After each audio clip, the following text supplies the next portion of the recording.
झूठी शान के परिंदे ही ज़्यादा फड़फड़ाते हैं। तरक्की के बाज की उड़ान में कभी आवाज़ नहीं होती। नमस्कार दोस्तों, आज 9 जनवरी है और 9 जनवरी से जितने भी बनने वाले करंट अफेयर है, सारे महत्वपूर्ण करंट अफेयर को हम लोग इस वीडियो में देखेंगे। साथ ही साथ 9 माह सेट भी हम लोग देखेंगे। 9 सेट ये चल रही है, जिसमें आज के डोज हम लोग इसमें देखेंगे। और इस वीडियो का सबसे बहुत ही महत्वपूर्ण खासियत है कि मैंने कई बदलाव किया है। जितने भी करंट अफेयर होगी, सारे करंट अफेयर का डिस्कशन मैं इस वीडियो में करने जा रहे हैं। साथ ही इस वीडियो में एक महत्वपूर्ण पार्ट होता है, वो है रिवीजन का पार्ट। जो भी हम इस वीडियो में करंट अफेयर पढ़ाते हैं, उस सभी के लिए रिवीजन भी हम रखे हैं। रिवीजन भी देखना आप लोग ना भूलिएगा। जो भी इस तरह से वीडियो देखना चाहते हो, मेरे प्लेलिस्ट में जा कर के प्रत्येक दिन सुबह 5:30 बजे वीडियो आ जाती है, आप देखें। चलिए, सबसे पहले हम चलते हैं आज के प्रश्न में। आज के प्रश्न जो कहता है कि हाल ही में किस राज्य की हाई कोर्ट देश की पहली पेपरलेस अदालत बन चुकी है? तो देश की पहली पेपरलेस अदालत बनी है, वो है केरल राज्य। नेक्स्ट हम आप चलते हैं क्वेश्चन की ओर। सबसे पहले क्वेश्चन आप देख चुके हैं। क्वेश्चन का पेटेंट क्या है? कहते हैं विश्व ब्रेल दिवस 2022 कब मनाया गया? तो विश्व ब्रेल दिवस 2022 जो है कब मनाया गया? ऑप्शन देखते हैं। ए 3 जनवरी, बी 4 जनवरी, सी 5 जनवरी और डी है ये 6 जनवरी। तो विश्व ब्रेल दिवस 4 जनवरी यानी बी नंबर इसका आंसर होगी। अब कहते हैं हम लोग महत्वपूर्ण बिंदु में क्या देखते हैं कि ब्रेल लिपि एक भाषा है जिसका उपयोग आँखों से देख ना पाने वाले लोग लिखने और पढ़ने के लिए करते हैं। साथ ही कुछ पॉइंट है। कहते हैं पहला विश्व ब्रेल दिवस 4 जनवरी 1919 को मनाया गया, यानी 4 जनवरी 1919 से यह प्रारंभ होती है। और एक और है जो कि किसान दिवस 3 दिसंबर को हम लोग मनाते हैं। तो चलिए नेक्स्ट हम क्वेश्चन नंबर दूसरा की ओर। क्वेश्चन नंबर दूसरा में बोलता है 2 नंबर कि जलवायु परिवर्तन के चुनौतियों पर विचार विमर्श करने के लिए COP26 वैश्विक जलवायु सम्मेलन का आयोजन कहाँ किया गया?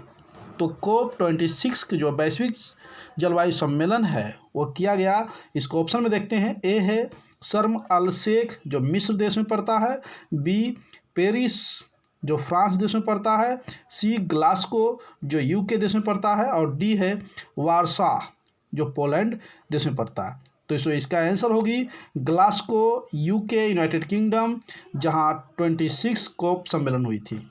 चलिए इसका डिस्कशन हम लोग देख लेते हैं। डिस्कशन में हम लोग महत्वपूर्ण बिंदु में देखेंगे, थोड़ा सा भी छोटा कर लेते हैं।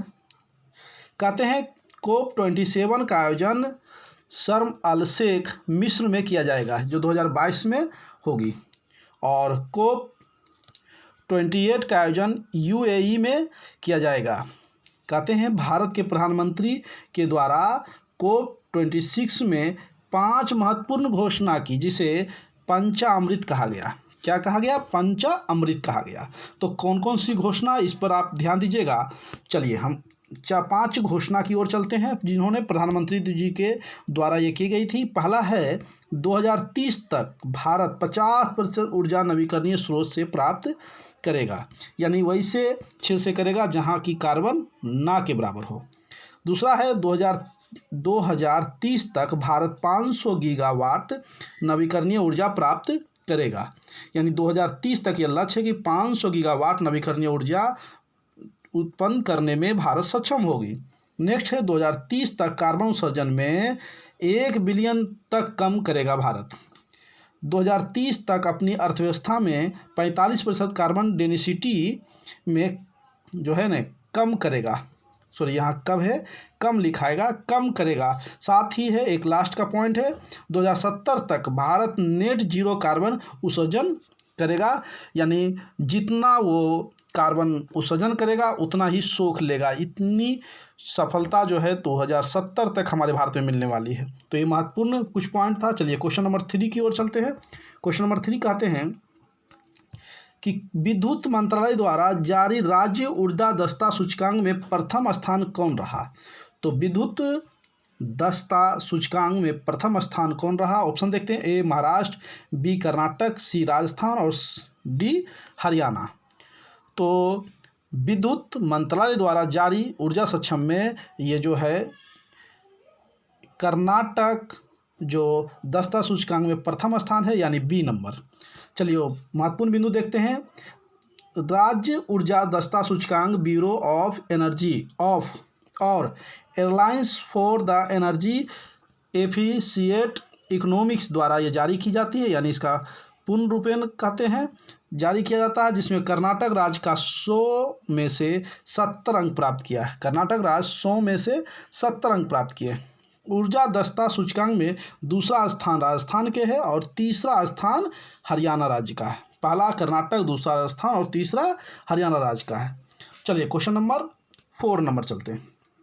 क्वेश्चन 4 कहते हैं कि फिक्की के नए महानिदेशक कौन नियुक्त हुए हैं। ऑप्शन में आते हैं। ए अरुण चावला, बी उदय शंकर, सी दिलीप चेनाय और डी अजित गुप्ता। तो फिक्की के नए जो है महानिदेशक वो जो बने हैं अरुण चावला जो महानिदेशक नए बने हैं, और ये ए होगा। चलिए इससे जुड़े हुए कुछ महत्वपूर्ण पॉइंट देखते हैं। Industry chambers federation of Indian chambers of commerce and industry, ये फिक्की का पूर्ण रूप है, जिसकी स्थापना 1927 ईस्वी में हुआ है। फिक्की का मुख्यालय नई दिल्ली में है और इसका वर्तमान अध्यक्ष संजीव मेहता है। चलिए नेक्स्ट आते हैं क्वेश्चन नंबर 5 की ओर। क्वेश्चन नंबर 5 कहते हैं कि देश का पहला open air roof of theatre हाल ही में कहाँ खोला गया।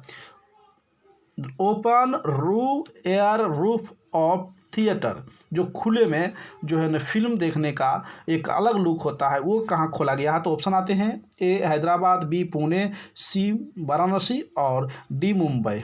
तो ये मुंबई है सर, जो डी नंबर होगा, जहाँ खुले में जो है ना सिनेमा हॉल खोले गए हैं। चलिए इससे जुड़े हुए कुछ महत्वपूर्ण पॉइंट हम लोग देखते हैं। रिलायंस रिटेल के प्रीमियम शॉपिंग मॉल जियो वर्ल्ड ड्राइव में देश का पहला open air roof top theatre खोला गया। यह एक खास तरह का सिनेमाघर होगा जहां लोग अपनी कार से आकर और उसमें बैठकर फिल्म देखने का लुत्फ उठा सकते हैं।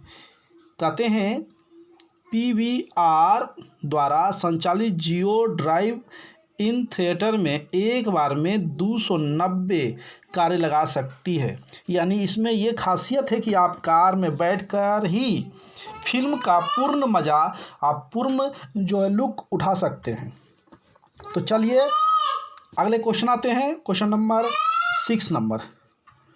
क्वेश्चन 6 जो कहता है कि हाल ही में उड़ीसा की किस जिले को बाल विवाह मुक्त जिला घोषित किया गया है। हाल ही में उड़ीसा के किस जिला को बाल विवाह मुक्त घोषित किया गया है। तो आइए ऑप्शन आते हैं। ए गंजम, बी भुवनेश्वर, सी पुरी और डी है कटक। तो पूर्ण रूप से जो है मुक्त जो है बाल विवाह जो है जिला बन चुका है, वो उड़ीसा का गंजम बन चुका है। कौन सा? गंजम बन चुका है। चलिए इससे जुड़े हुए कुछ महत्वपूर्ण पॉइंट चलेंगे। उड़ीसा राज्य के गंजम जिले को बाल विवाह मुक्त घोषित किया गया है।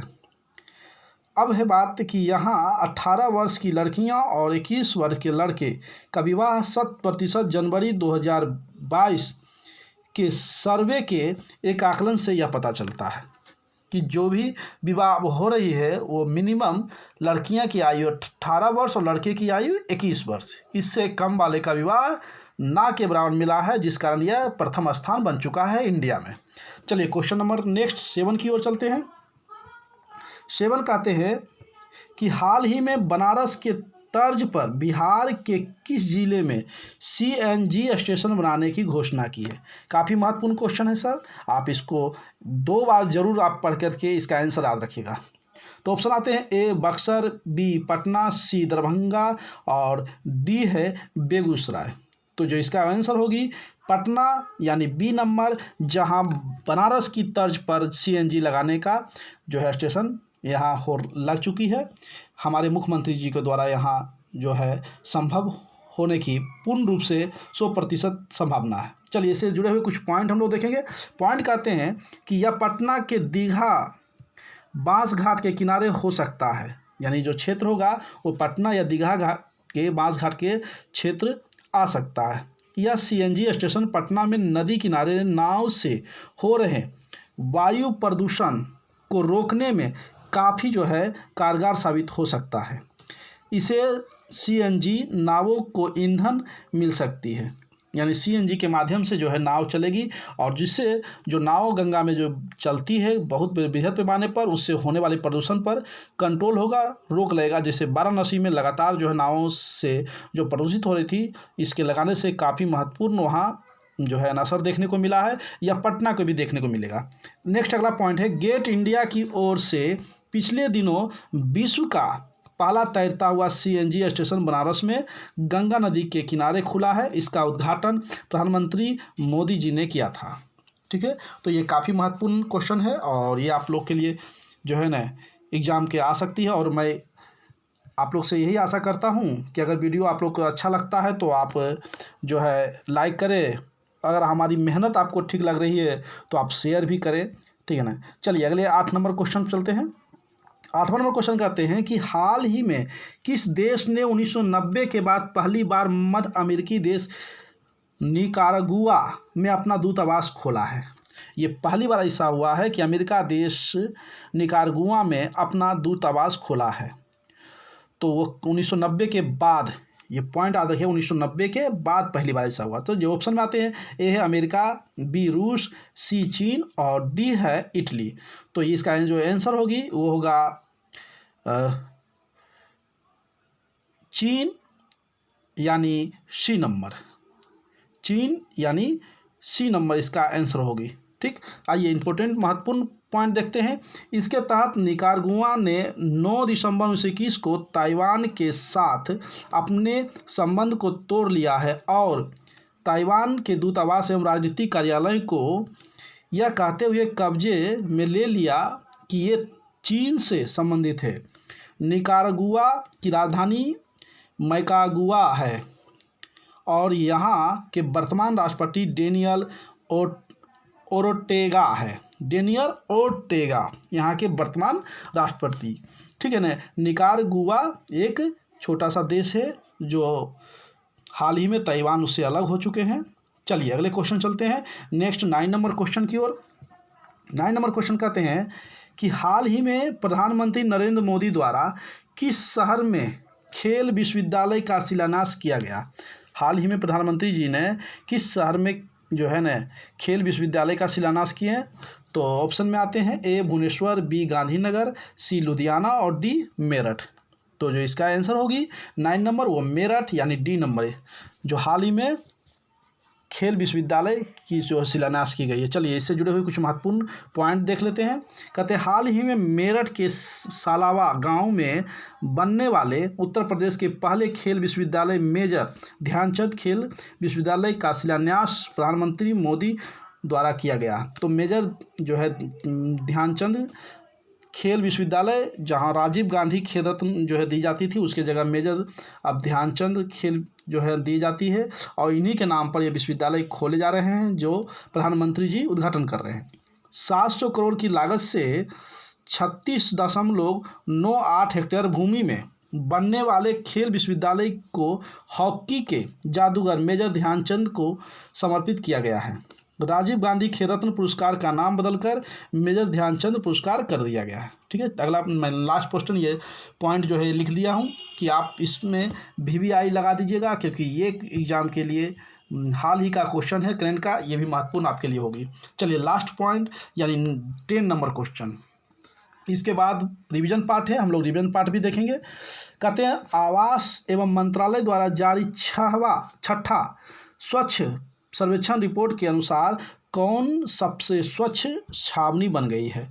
तो ऑप्शन में आते हैं ए अहमदाबाद छावनी, बी दिल्ली छावनी, और सी जालंधर छावनी, और डी है मेरठ छावनी। तो इसका जो आंसर होगी ये अहमदाबाद छावनी यानी ए नंबर। अब कहते हैं कुछ महत्वपूर्ण पॉइंट है। सबसे स्वच्छ शहर है इंदौर, जो लगातार 5वीं बार जो है स्वच्छता का प्रतीक हुआ है, और 5वीं बार जो है ना प्रथम स्थान आया है। दूसरा में सूरत और तीसरा में विजयवाड़ा। याद रखिएगा। बात के सबसे स्वच्छ शहरों में सबसे महत्वपूर्ण पॉइंट है सर, सबसे स्वच्छ गंगा शहर है वो है बनारस यानी वाराणसी। सबसे स्वच्छ जिला है वो है सूरत। छत्तीसगढ़ भी आते हैं राज्यों में सबसे स्वच्छ आते हैं, छत्तीसगढ़ राज्य है सबसे स्वच्छ राज्यों में आते हैं। चलिए अब हम इसका रिवीजन पार्ट देखेंगे, जो इस वीडियो का सबसे महत्वपूर्ण पार्ट है। कहते हैं विश्व रेल दिवस 2022 कब मनाया गया? 4 जनवरी को। जलवायु परिवर्तन के चुनौतियों पर विचार विमर्श करने के लिए COP26 वैश्विक जलवायु सम्मेलन का आयोजन कहाँ किया गया? तो ग्लासगो यूके में की गई है। नेक्स्ट आते हैं तीसरा नंबर क्वेश्चन। कहते हैं विद्युत मंत्रालय द्वारा जारी राज्य ऊर्जा दक्षता सूचकांक में प्रथम स्थान कौन रहा? तो कर्नाटक राज्य। नेक्स्ट है फिक्की के नए महानिदेशक कौन नियुक्त किए गए, किसे नियुक्त किया गया है? तरुण चावला को। 5वां है देश का पहला open air roof top theatre hall हाल ही में कहाँ जो है खोला गया है? तो वो है मुंबई में खोला गया है। नेक्स्ट क्वेश्चन है, कहते हाल ही में उड़ीसा की किस जिले को बाल विवाह मुक्त जिला घोषित किया गया? तो गंजम जिला है। हाल ही बनारस की तर्ज पर बिहार के किस जिले में CNG स्टेशन बनाने की घोषणा की गई है, जो गंगा नदी किनारे होगी? ये पटना। नेक्स्ट है 8वां नंबर क्वेश्चन है, कहते हैं कि हाल ही में किस देश ने 1990 के बाद पहली बार मध्य अमेरिकी देश निकारागुआ में अपना दूतावास खोला है? तो वो है चाइना, जो मध्य अमेरिकी निकारागुआ देश पड़ता है। 9 नंबर क्वेश्चन कहते हैं कि हाल ही में प्रधानमंत्री नरेंद्र मोदी द्वारा किस शहर में खेल विश्वविद्यालय का शिलान्यास किया गया है? तो वो मेरठ। 10 नंबर क्वेश्चन है, आवास एवं मंत्रालय द्वारा जारी छठा स्वच्छ सर्वेक्षण रिपोर्ट के अनुसार कौन सा सबसे स्वच्छ छावनी बोर्ड बन चुका है? तो अहमदाबाद छावनी। अब चलिए इस वीडियो का लास्ट पॉइंट है, जो कहे आज का डोज और जीके जैसे इससे बनने वाले क्वेश्चन आपके सभी एग्जाम में महत्वपूर्ण होगी। चाहे 67 वहाँ BPSC बैठने वाले हैं, CDPO वाले विद्यार्थी, या फिर रेलवे में बैठने वाले जो है विद्यार्थी हैं, उन सबों के लिए ये आज का डोज काफ़ी महत्वपूर्ण होगा। तो मेरा ये सेट नंबर 9 है। इससे पहले मैं 8 सेट दे चुका हूँ। जो नहीं देखे हैं आप प्लेलिस्ट में जाकर देख सकते हैं वीडियो को। चलिए क्वेश्चन नंबर 1 कहते हैं विश्व में सर्वप्रथम व्यवस्थित रूप से जनगणना कराने का श्रेय किस देश को जाता? क्या बात है, काफ़ी महत्वपूर्ण क्वेश्चन है जी, कि विश्व में सर्वप्रथम व्यवस्थित रूप से जनगणना कराने का श्रेय किस देश को जाता है? तो यह स्वीडन 1749 ईस्वी को ये पहला देश बना जहां व्यवस्थित रूप से जनगणना कराया गया। और भारत में कब कराया गया? तो आपको मालूम है भारत में पहली बार जो करवाया गया 1772 ईस्वी में, जबकि नियमित 1781 ईस्वी में जो है नियमित जनगणना भारत में शुरू हुई थी। नेक्स्ट आते हैं, कहते हैं दशकीय जनगणना की शुरुआत किस देश में हुआ था? दशकीय जनगणना की शुरुआत अमेरिका 1790 ईस्वी। मैंने जनगणना से 2 क्वेश्चन मैंने उठाया हूँ, लेकिन वह भी अंतर्राष्ट्रीय स्तर से क्वेश्चन मैंने दिया हूँ। आप इस क्वेश्चन को याद रखिएगा, काफ़ी महत्वपूर्ण है। दशकीय जनगणना की शुरुआत जो है यानी जो देन है वो अमेरिका की देन है, और वह 1790 ईस्वी में वहाँ शुरू हुई थी। चलिए अब क्वेश्चन आते हैं भारत में 1881 ईस्वी में, भारत में 1881 ईस्वी में, 1872 ईस्वी में जो प्रारंभ हुई थी, लेकिन 1881 ईस्वी में नियमित हुई थी। चलिए क्वेश्चन हुआ है 3 नंबर, कहते हैं एल्युमिनियम का अयस्क कौन कौन सा है? एल्युमिनियम का अयस्क जो है ये केमिस्ट्री का क्वेश्चन है, और आप लोग बॉक्साइट तो जानते ही होंगे, क्रायोलाइट भी जानते होंगे, लेकिन कोरोनडम और डायोस्पोर फेलोस्पार ये 3 ऐसे हैं जो आपको एग्जाम में अगर दे ऑप्शन में, तो आप कन्फ्यूज हो सकती है और गलती हो सकती है। इसलिए आप ये 3 याद रखिएगा कि एल्युमिनियम का ही ये अयस्क है, बॉक्साइट क्रायोलाइट तो है ही, कोरंडम और डायोस्पोर और फेलोस्पार ये सभी एल्युमिनियम का अयस्क है। नेक्स्ट आते हैं पोटेशियम का अयस्क कौन कौन सा है, तो पोटेशियम का अयस्क भी देख लेते हैं। नाइटर या पोटेशियम, नाइटर या पोटेशियम, नाइटर या पोटेशियम नाइट्रेट ये पोटेशियम अयस्क है, और पोटेशियम क्लोराइड यह भी पोटेशियम का अयस्क ही है। साथ ही कार्बोनेलाइट और पोटेशियम कार्बोनेट, पोटेशियम कार्बोनेट ये जो है 4 ऐसे हैं जो सभी पोटेशियम 3 है जो पोटेशियम अयस्क है, 4 है ना, 4 है, 1 2 3 4 है, सॉरी। चलिए आगे आते हैं सर जी 5वां नंबर क्वेश्चन। 5वां नंबर क्वेश्चन कहते हैं कि टंगस्टन इस्पात किन किन धातुओं से मिलकर बना है। टंगस्टन जो इस्पात है वो किन किन धातुओं से मिलकर बना, तो लोहा, क्रोमियम और कार्बन। लोहा जो है इसमें 94% होते हैं, जबकि क्रोमियम की मात्रा 5% और कार्बन की मात्रा मात्र 1% होती है। ठीक है, अगर आपको क्वेश्चन याद नहीं होती है तो आप वीडियो को दोबारा करके देख ले सकते हैं, या रोक करके बाद क्वेश्चन अच्छी तरह पढ़ ले, आंसर पढ़ ले, उसके बाद इसको याद कर ले, फिर आगे बढ़ें। चलिए अगले क्वेश्चन आते हैं 6ठा नंबर। मनुष्य के आहार नाल के किस भाग में कोई एंजाइम नहीं पाया जाता है, तो यह ग्रसिका मनुष्य के आहार नाल में कोई एंजाइम नहीं होती है। नेक्स्ट आता है 7वां नंबर। विश्व में सबसे कम प्रजनन दर किस देश की है, तो यह स्वीडन देश की। स्वीडन देश की सबसे कम प्रजनन दर है, याद रखिएगा। नेक्स्ट है 8वां नंबर क्वेश्चन कहते हैं बिहार का नाम किस शासक के काल में पड़ा। यह भी काफ़ी महत्वपूर्ण क्वेश्चन है सर जी, ध्यान दीजिएगा सर। मिथिला राजा विदेह माधव राजा के नाम पर, मिथिला राजा विदेह माधव राजा के नाम पर। मिथिला हमारे जो है न कहाँ बोला जाता है, यानी उत्तर भारत बिहार में, और वो आप मधुबनी आ गए, दरभंगा आ गया, पूर्णिया क्षेत्रों में आ गया, ये सभी क्षेत्र जो है मिथिला क्षेत्र आता है। वहाँ के राजा विदेह माधव राजा के नाम पर बिहार जो है सबसे पहली बार पड़ा। नेक्स्ट है 9 नंबर क्वेश्चन कहते हैं कि बिहार राज्य का मांग करने वाला प्रथम व्यक्ति कौन था, तो डॉक्टर सच्चिदानंद सिन्हा। ये क्वेश्चन के तो आंसर आप लोग जानते ही होंगे। नेक्स्ट 10 नंबर यानी 10वां नंबर क्वेश्चन कहता तुलसीदास का मूल नाम क्या था, तो राम बोला। ये क्वेश्चन कुछ लोग जानते होंगे, कुछ लोग नहीं जानते होंगे, तो याद रखिएगा तुलसीदास का मूल नाम राम बोला था। आइए अब आज का सवाल है, और आज के सवाल में आप लोग कृपया कर कमेंट कर जरूर आंसर दें। मैं आप लोग के लिए काफ़ी मेहनत करके जो है क्वेश्चन बनाता हूँ, तो आप लोग को भी थोड़ा सा मेहनत तो बनता ही है, और जो भी वीडियो देखे हैं इसके पिछले वाले, इसका आंसर जरूर वो देंगे। कहते हैं हाल ही में कहाँ Kalpana Chawla space science research centre का उद्घाटन हुआ। ऑप्शन में देखते हैं, A Mumbai, B Chandigarh, C New Delhi और डी है गोवा। तो इस तरह से मेरा ये वीडियो समाप्त होती है। दोस्तों वीडियो अगर अच्छा लगता है तो लाइक ज़रूर करें। जय हिंद, जय भारत।